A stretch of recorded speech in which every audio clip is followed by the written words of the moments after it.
YouTube. Jose ama la MMA. Jose loves MMA. I'm doing the recap video on the UFC Mexico event that happened. I appreciate all you guys for all the positive support you guys have shown me. For those that saw the bets that I made, which I put it on a post on my channel. You guys, if you tell me you hit an 8-piece parlay, you hit a whole bunch of bets like Edgar Chairez by submission. You hit on stuff like Jamal Emmers by knockout. You hit on stuff like Austin Hubbard going over 2.5 rounds or decision. You hit on Rafa Garcia by decision and the fight also going to decision. You hit on things like the fight between Christian Rodriguez and Melquizael Costa going to decision. We bet on that too. You hit on that, man. You hit on the Kevin Borjas versus Ronaldo Rodriguez. That was my underdog of the week. You hit on that, big dog. If you've been watching my videos for this week, man, you guys have been hitting for the most part. I still don't even want to talk about, but I will bring it up. UFC London, dude. If those 2-3 robberies did not happen, I would literally be up fucking crazy amounts of money, dude. It's alright though, man. We're doing the right thing. We're getting shit right. We're gonna make money in the long term, and that's all that matters. But let's go ahead and recap this event. Starting with the first fight, Markel Medeiros versus Austin Hubbard. Markel Medeiros showed that, yeah, he's 10-1, but this dude, he can be fucking pushed. He can be rushed. He can get put on his back foot like Austin Hubbard did. To me, Austin Hubbard won that fight because he put him in his back foot. He was the aggressor. He took him down. He controlled him. He hit him a little bit. He put him in submissions. He did a little bit of fucking everything. So to me, Austin Hubbard won that match. My official prediction was that Markel Medeiros won the decision because I knew that even if it was close, they're going to give it to the prospect that they're trying to build up. UFC Mexico, Markel Medeiros, they're going to side with him, man. So they gave him the decision win. He didn't have the best of showing, but also he didn't do too bad. He had his moments in the fight where he landed good punches. He had his moments where he was hitting Hubbard with some elbows when Hubbard was trying to take him down. He defended the submissions. He had his moments. He can grow a lot as a prospect, has a 10-1 record, so he does have a lot of upside. Austin Hubbard, he's lost some matches in a row, but I think he's a great fighter still. Tough dude. I think UFC should keep him. Let's see what happens. Medeiros, hopefully he improves, man, because I will be fading you depending on the fighter that you're going against. And Austin Hubbard, I will be betting on Austin Hubbard because he's going to be an underdog a lot of the time and he's going to have crazy value. So let's go. The next fight was between Jamal Emmers and Gabriel Miranda. Jamal Emmers won via KO. I told you guys it was either submission by Gabriel Miranda or Emmers via KO, and that's exactly how it happened. Fight started with Gabriel Miranda rushing forward, went for a takedown, got it, started threatening the submission, was threatening a side choke, but was not able to get it. Jamal Emmers showed great MMA all-around skills by defending the submission, getting up to his feet. Once he got up to his feet, he started piecing homie up. He wasn't scared. Started being active. Dude was knocking his head silly. Fucking dropped him once. Dude let him get up. Being patient.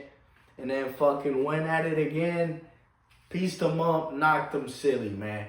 Good shit. We cashed on that Jamal Emmers via KO. Rafa Garcia versus Vince Pichel. I will fade Rafa Garcia in the future, man. And that is why my main bet was that the fight went to decision. Rafa Garcia chose to not be a finisher. He could not finish this dude that's 42 years old and Vince Pichel. And to me, Vince Pichel really fought the better fight when it comes to just a one-on-one being able to land punches. Vince Pichel pieced this dude up and landed a decent amount of punches. But Rafa Garcia did have the bigger and better moments, like landing a power takedown in the beginning, like putting them against the fence and landing some hard shots in the fight, landing a takedown at the end of the fight as well. So Vince Pichel did fight to a decision and did win the decision, rightfully so. Rafa Garcia did, but he's not a fighter I'm going to be looking to support, dude, in the future, because if you're fucking struggling against a 42-year-old fighter who is not like he's an undefeated guy or this great talent, you're struggling with Vince Pichel, dog. I mean, bro, that's all I got to say. Next fight was against Lupita Godinez and Julia Pilastri. Lupita Godinez won the decision, rightfully so, because had the more control. Julia Pilastri did get the more better punches on the feet. Like I said, if she was able to stuff the takedowns, she's going to look better on the feet. But she was not able to stuff the takedowns. She got control. Lupita Godinez fought smart and was able to take her down, beat her to a decision. Lupita Godinez did not look great because that's all she really could do is just hold to a decision. She wasn't really too good on the feet. She hasn't made the improvements that she's needed to make on the feet. And some people are just not natural strikers, you know. It's not that they're a bad fighter. It's just some people are not natural good strikers on the kickboxing, on the boxing. Some people are not naturally good. Some people don't like getting punched in the face. So that's why some people kind of suck at the striking. So I understand, hey, I'm just not going to be backing her in a lot of these bets, especially against a woman that is strong and that could defend the takedowns. I'm not going to be backing Lupita Godinez. Next fight was Melquizael Costa and Christian Rodriguez. I personally thought Christian Rodriguez won the fight because towards the second half of the fight, he looked amazing and was beating Melquizael Costa up, was dominating him. But I will say Melquizael Costa almost finished this dude at the beginning of the fight, almost finished Christian Rodriguez, almost finished him in the second round of the fight. But Christian Rodriguez towards the end almost finished him. I probably think that way, that he should have won a decision because Christian Rodriguez is one of my favorite fighters to watch. So I will say I'm probably being a little bit biased there. My official bet in this one was that it went to a decision because both dudes are very durable and they showed it in the fight. Both guys were very even and both dangerous. They were both about to be finished and survive. So at the end of the day, both great fighters. I'm going to keep backing both of these dudes, going to keep supporting them. Hell of a fight. I appreciated that fight. And if you guys didn't get a chance to watch it, you should definitely go back and watch that one. That was definitely one of the good ones on the card. Next fight was Attila Gutierrez versus Jose Medina. Jose Medina, I said that if the fight got out of the first round, he would win. If it didn't get out of the first round, I did not see him winning the fight. And that is what exactly happened, dude. Attila Gutierrez showed to be a great talent, put his ass to sleep. He showed to have great power, but to have controlled power. And he showed that he has some good technique. So hopefully this guy, Attila Gutierrez, keeps getting better. Knocked him out early, knocked him out in the first round of the fight. Hopefully he keeps getting better because he is only 22 years old and he has a crazy physique. It's not like the guy isn't mobile. He's mobile. Hopefully he gets better, man. Kevin Borjas versus Ronaldo Rodriguez. Kevin Borjas was definitely the underdog of the night in this fight. He won the fight. He made Rodriguez look like shit. Rodriguez was underestimating Kevin Borjas, was looking past him. I knew before the weigh-in because I had already made the prediction, but after the weigh-in, I was sure that Kevin Borjas was winning that fight. Because, dude, my guy Kevin Borjas came into fucking weigh-in all business, dude, all seriousness. Ronaldo wasn't the professional. like Borja said at the end of the fight, he missed the weight. You know, he fucking was underestimating him all before the fight, dude. Since that fucking fight started, Kevin Borjas beat the fuck out of this dude, bro. Beat the shit out of Ronaldo Lazy Boy Rodriguez. He fucking should have worked out better instead of underestimating my fucking underdog, Kevin Borjas. It was the dog of the week, man. I put money on him. He was on my parlay. Dude is fucking nice. Long story short, dude. Kevin Borjas, when he came in at the beginning of that weigh-in, when Kevin Borjas came in at the weigh-in, I obviously already knew that he was winning that fight. The only thing he came in, he didn't talk to anybody, he didn't say anything. All he did was this. So anybody that you see doing things like that is going to come in focus, man. He was on a 2-fight losing streak, and because he was on a 2-fight losing streak against very good opponents, great opponents, I knew that he was coming in working very hard. Lazy Boy Rodriguez was underestimating him, and that is why Kevin Borjas smoked him as the underdog of the week. Next fight was with David Martinez and Simon Oliveira. Simon Oliveira hadn't fought in over 2 years, and I did say that David Martinez would win the match via knockout. Most of his victories are via knockout. And David Martinez showed that he's a good fighter. He got off to a slow start in the match and fought smart at the end of the day, because he didn't, just because he has all these knockouts, he didn't come out wild, but he fought smart. He noticed when his opponent was vulnerable in Oliveira and was able to land on him, land some good shots, put him out at the end of the first round. So he went in there, had an efficient night. It wasn't the most impressive to me because Simon Oliveira hadn't fought in over 2 years and is shown to be a vulnerable guy, and showed in that fight that he was a vulnerable guy. So let's see how he does. Let's see how he does, and hopefully he gets better. He's still the guy. Martinez is 12-1, so he's obviously a good fighter. Next fight was with Raul Rosas Jr., my boy Chihuihuis. He was able to win that match via decision against Vince Morales.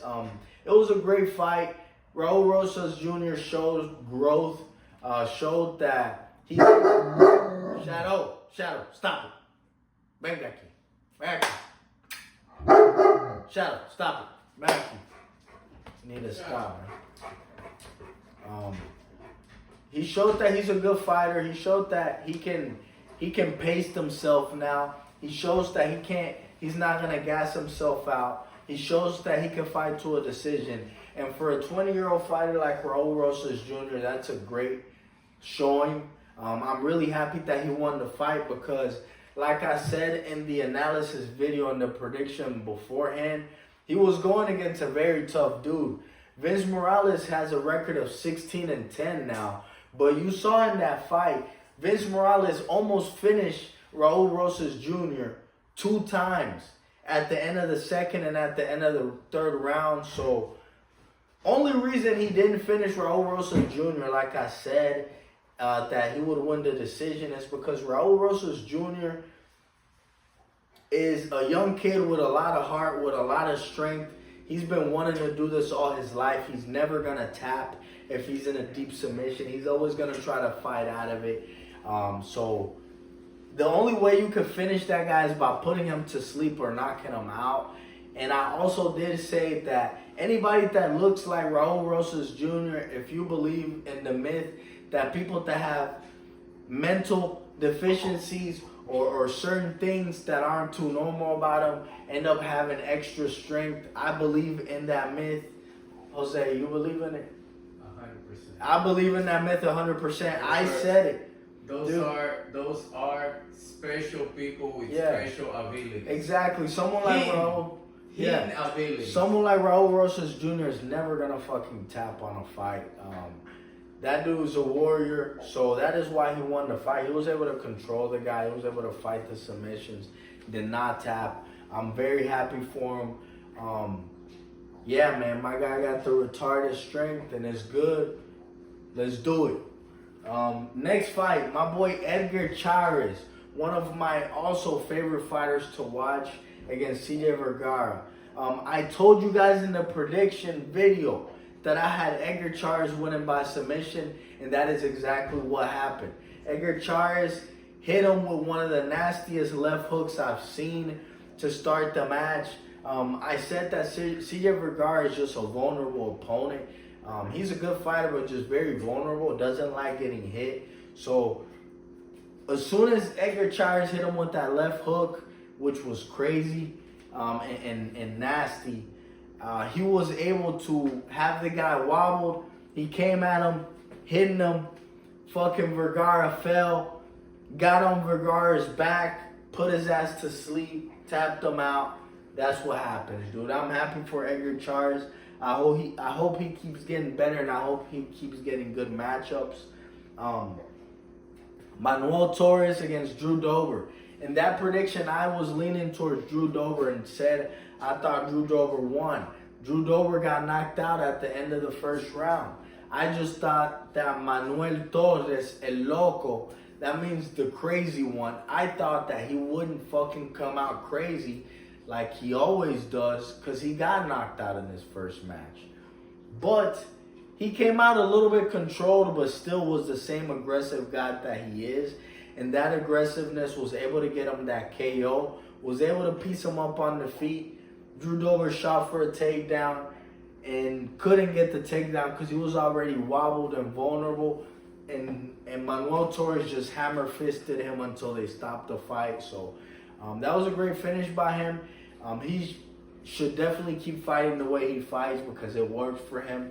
And I hope to see both of these guys in the future in the UFC to keep fighting.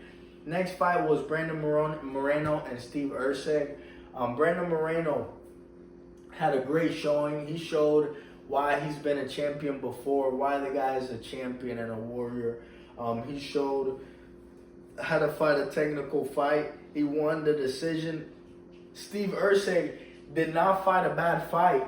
And my toss-up prediction, even though I knew Moreno was probably going to win the fight, was that Steve Erceg won the decision. But that's why I did not make any bet on that. I really knew that the fight was going to a decision, so that's what I bet.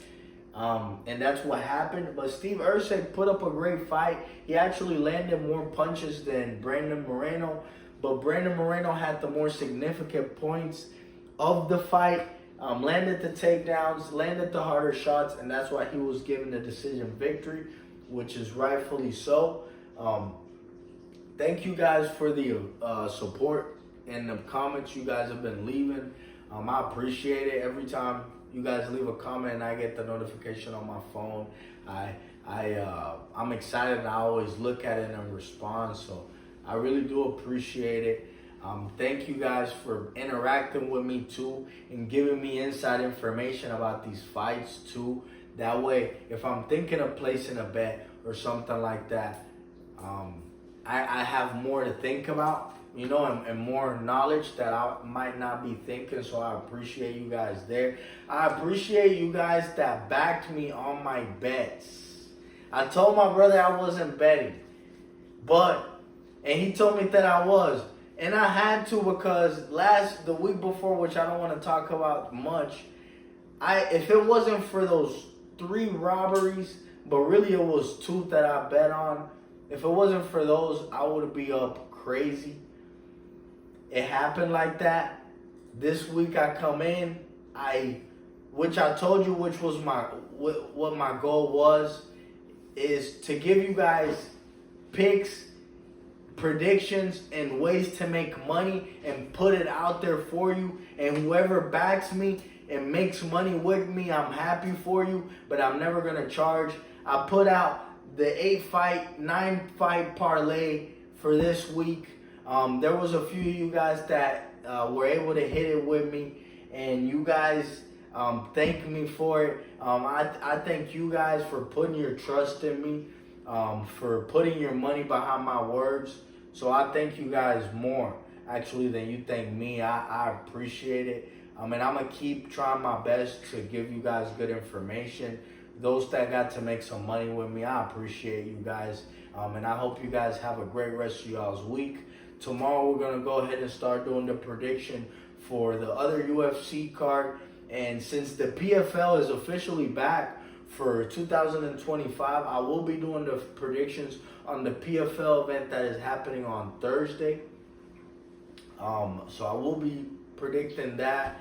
And if you guys want me again, which I've said, if you're watching this far, and if you guys want me to make predictions and talk about other sports, right now I'm really just talking about the UFC and MMA. If you guys do want me to talk about other sports, let me know, leave a comment.